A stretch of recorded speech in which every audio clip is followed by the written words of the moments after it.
આકાશવાણી સમાચાર સોનલ પરમાર વાંચે છે. સૌપ્રથમ મુખ્ય સમાચાર. પ્રધાનમંત્રી નરેન્દ્ર મોદી રશિયા અને ઓસ્ટ્રિયાના 3 દિવસીય પ્રવાસે રવાના થયા. કોંગ્રેસના નેતા રાહુલ ગાંધીએ મણિપુર પ્રવાસ દરમિયાન પૂર અસરગ્રસ્તો સાથે મુલાકાત કરી. નીટ યુજી પેપરમાં કથિત ગેરરીતિ મામલે સર્વોચ્ચ અદાલતમાં સુનાવણી. મુંબઈમાં ભારે વરસાદના પગલે વાહન વ્યવહાર ખોરવાયો. ઉત્તરાખંડ, ઉત્તર પ્રદેશ અને આસામમાં સ્થિતિ બેહાલ. અને આજે પૂરી રથયાત્રાનો બીજો દિવસ. ગુંડીચા મંદિર તરફ આગળ વધી રહ્યા છે રથ. સમાચાર વિગતવાર. પ્રધાનમંત્રી નરેન્દ્ર મોદી 3 દિવસના રશિયા અને ઓસ્ટ્રિયા પ્રવાસે રવાના થયા છે. રવાના થતાં પહેલાં પ્રધાનમંત્રીએ સોશિયલ મીડિયા પોસ્ટમાં લખેલા એક સંદેશમાં કહ્યું કે રશિયા અને ઓસ્ટ્રિયા સાથેના સંબંધોને ગાઢ બનાવવાની દિશામાં આ પ્રવાસ અદ્ભુત તક છે. વધુમાં તેમણે ઉમેર્યું કે તેઓ રશિયામાં ભારતીય સમુદાય સાથે સંવાદ કરવા માટે ઉત્સાહી છે.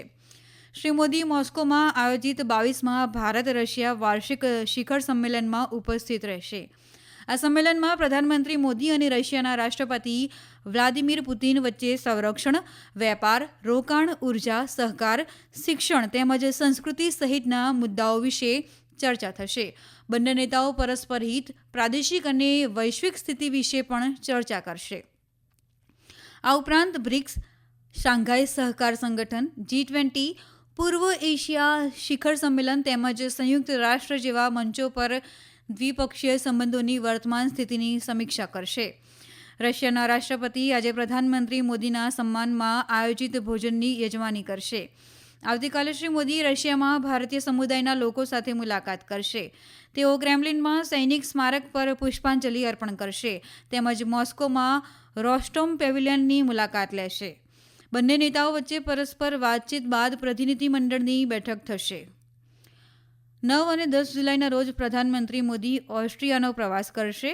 પ્રધાનમંત્રીની પ્રથમ ઓસ્ટ્રિયા મુલાકાત દરમિયાન બંને દેશો વચ્ચે માળખાકીય સુવિધાઓ, પુનઃપ્રાપ્ય ઉર્જા, ટેકનોલોજી, સ્ટાર્ટઅપ, મીડિયા અને મનોરંજન સહિતના ક્ષેત્રોમાં દ્વિપક્ષીય સહકાર સહિતના મુદ્દાઓ વિશે ચર્ચા થશે.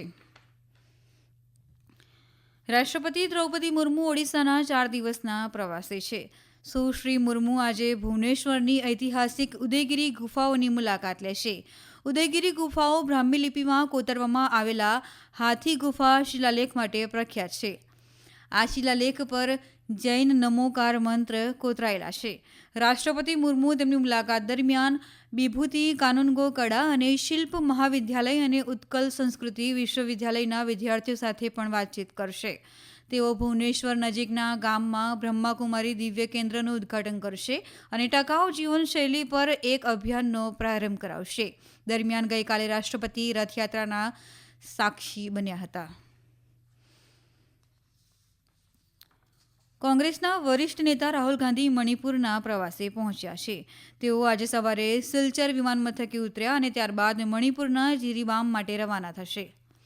દરમિયાન તેમણે ફુલેરતાલમાં એક રાહત શિબિરની મુલાકાત લીધી હતી, જ્યાં પૂર અસરગ્રસ્ત લોકોએ શરણ લીધી છે. આસામમાં પૂરને પગલે અંદાજે 23 લાખ લોકોને પ્રભાવિત થયા છે. ગત વર્ષે મે માસમાં હિંસા બાદ પૂર્વોત્તર રાજ્યોનો આ તેમનો ત્રીજો પ્રવાસ છે, જ્યારે વિપક્ષના નેતા તરીકે પહેલો પ્રવાસ છે. તેઓ જીરીબામ જિલ્લામાં અસરગ્રસ્તો સાથે મુલાકાત કરશે અને ત્યારબાદ ઇમ્ફાલ જશે, જ્યાં ચુડા ચાંદપુર આદિવાસી વિસ્તારમાં વસતા અસરગ્રસ્તો સાથે મુલાકાત કરશે. ઇમ્ફાલમાં તેઓ રાજ્યપાલ અનસુઈયા ઉઇકે સાથે પણ બેઠક કરશે અને ત્યાંથી લખનૌ માટે રવાના થશે. ઉલ્લેખનીય છે કે રાહુલ ગાંધીએ પોતાની ન્યાય યાત્રાની શરૂઆત મણિપુરથી 14 જાન્યુઆરીના રોજ કરી હતી. નીટ યુજી પેપરમાં કથિત ગેરરીતિ મામલેની વિવિધ અરજીઓ પર આજે સર્વોચ્ચ અદાલતમાં સુનાવણી થશે. આ અરજીઓમાં નવેસરથી પરીક્ષાની માંગણી કરતી અરજીઓનો પણ સમાવેશ કરાયો છે. મુખ્ય ન્યાયાધીશ D.Y. ચંદ્રચૂડ અને ન્યાયમૂર્તિ J.B. જસ્ટિસ પારડીવાલા અને જસ્ટિસ મનોજ મિશ્રાની બેન્ચ સમક્ષ 26 અરજીઓ સુનાવણી માટે મૂકવામાં આવી છે. વિદ્યાર્થીઓએ નીટમાં કથિત ગેરરીતિઓની અલગ અને સ્વતંત્ર તપાસની માંગ કરી છે. નીટના વધી રહેલા વિવાદ વચ્ચે કેન્દ્રએ સર્વોચ્ચ અદાલતમાં એફિડેવિટ દાખલ કરી છે. કેન્દ્રએ કહ્યું છે કે પરીક્ષામાં મોટા પાયે ગેરરીતિઓના પુરાવાની ગેરહાજરીમાં નીટ યુજી 2024 ફરીથી કરાવવાની જરૂર નથી.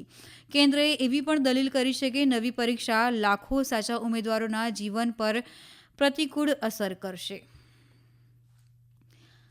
આ સમાચાર આપ આકાશવાણી પરથી સાંભળી રહ્યા છો. આ સમાચાર આપ અમારી YouTube channel AIR news Gujarat પર પણ સાંભળી શકશો. વધુ સમાચાર માટે આપ અમારા ટ્વિટર હેન્ડલ AIR_ABAD ને ફોલો કરી શકો છો. સતત મુશળધાર વરસાદના કારણે મુંબઈના અનેક વિસ્તારોમાં પાણી ભરાઈ ગયા છે અને શહેરમાં ટ્રાફિકને પણ અસર થઈ છે. ઉપનગરીય ટ્રેનો મોડી ચાલી રહી છે. ગઈકાલે મોડી રાતથી માંડીને આજે સવાર સુધીમાં શહેરમાં સરેરાશ 300 મિલીમીટર એટલે કે અંદાજે 11 ઇંચથી વધુ વરસાદ ખાબક્યો હતો. વિદ્યાર્થીઓની અસુવિધા ટાળવા માટે મુંબઈ BMC વિસ્તારની તમામ સરકારી અને ખાનગી શાળાઓ તેમજ કોલેજોમાં રજા જાહેર કરવામાં આવી છે. થાણે, વસઈ, મહાડ, ચીપલુણ, કોલ્હાપુર, સાંગલી, સતારા અને સિંધુદુર્ગમાં કોઈપણ અનિચ્છનીય બનાવ ન બને તે માટે NDRFની ટીમોને તૈનાત કરાઈ છે. હવામાન વિભાગે મુંબઈ, પાલઘર, થાણે, રાયગઢ અને રત્નાગીરી જિલ્લામાં ભારે વરસાદ અને વાવાઝોડા માટે ઓરેન્જ એલર્ટ જાહેર કર્યું છે. હવામાન વિભાગે મધ્ય મહારાષ્ટ્રના કેટલાક જિલ્લાઓ માટે યલો એલર્ટ પણ જાહેર કર્યું છે. આ તરફ ઉત્તરાખંડના કુમાઉ વિસ્તારમાં ભારે વરસાદના કારણે પાણી ભરાયા અને મકાનોને નુકસાન થયું. મુશળધાર વરસાદના કારણે રાજ્યના ઘણા ભાગોમાં ભૂસ્ખલનથી ધોરીમાર્ગ અને સ્થાનિક રસ્તાઓ બંધ થઈ ગયા હતા. કુમાઉ ક્ષેત્રમાં બનબાસા, ટનકપુર, ખતીમા અને સિતારગંજમાં પૂરની સ્થિતિ સર્જાઈ છે. અસરગ્રસ્ત વિસ્તારોમાં NDRFની ટીમને તૈનાત કરાઈ છે. હવામાન વિભાગે આગામી 6 કલાકમાં બાગેશ્વર, નૈનીતાલ, અલ્મોડા, ચંપાવત, પિથોરાગઢ, ઉધમસિંહનગર અને ચમોલી જિલ્લામાં અચાનક પૂર માટે ચેતવણી જાહેર કરી છે. ઉત્તર પ્રદેશમાં ગઈકાલે પડેલા ભારે વરસાદ બાદ અનેક જિલ્લાઓ જળમગ્ન બન્યા. છેલ્લા 24 કલાકમાં રાજ્યમાં પૂરને પગલે 12 લોકોના મૃત્યુ થયા છે. રાજ્યના અનેક ભાગોમાં ડેમોમાંથી પાણી છોડવામાં આવ્યા છે. મુખ્યમંત્રી યોગી આદિત્યનાથે પૂર અસરગ્રસ્તોને તાત્કાલિક મદદ તેમજ રાહત આપવા આદેશ કર્યો છે.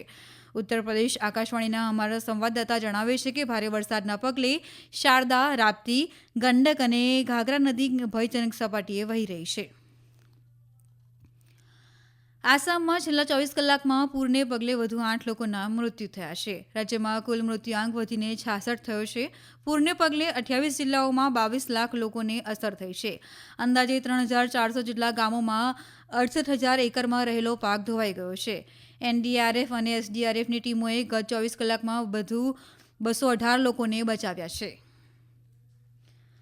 હવામાન વિભાગે દેશના ઉત્તર પૂર્વીય, પૂર્વોત્તર અને પશ્ચિમી કાંઠા વિસ્તારોમાં ભારે વરસાદની આગાહી કરી છે. ઉત્તર પ્રદેશમાં આગામી 5 દિવસમાં ભારે વરસાદ પડી શકે છે. આ ઉપરાંત બિહાર અને ઓડિશાના અંતરિયાળ ભાગોમાં પણ ભારે વરસાદની શક્યતા છે. આ તરફ મેઘાલયમાં આગામી 3 થી 4 દિવસ દરમિયાન મધ્યમથી ભારે વરસાદની શક્યતા છે. ઉપરાંત કોંકણ, ગોવા, મહારાષ્ટ્ર, કેરળ, માહે, લક્ષદ્વીપ તેમજ કર્ણાટકના કાંઠા વિસ્તારોમાં 6 દિવસ સુધી હળવાથી મધ્યમ વરસાદની શક્યતા છે. વિશ્વ પ્રસિદ્ધ પુરી જગન્નાથ યાત્રાનો આજે બીજો દિવસ છે. ગઈકાલે સંધ્યા બાદ પરંપરા અનુસાર ભગવાન જગન્નાથ, ભગવાન બલભદ્ર અને દેવી સુભદ્રા તેમજ ભગવાન સુદર્શનના રથને ગ્રાન્ડ ટ્રંક રોડ પર અટકાવી દેવાયા હતા. ખલાસીઓ આજે આ રથોને ખેંચીને તેમને ગુંડીચા મંદિર તરફ દોરી રહ્યા છે. દરમિયાન ગઈકાલે રથયાત્રામાં મચેલી નાસભાગમાં ગુંગળાઈ જવાથી એક વ્યક્તિનું મોત થયું હતું, જ્યારે કે કેટલાક લોકોને ઘવાયા હતા. જ્યારે રાજ્ય સરકારે મૃતકો માટે 4 લાખની સહાય અને ઇજાગ્રસ્તોને મફત સારવારની જાહેરાત કરી છે.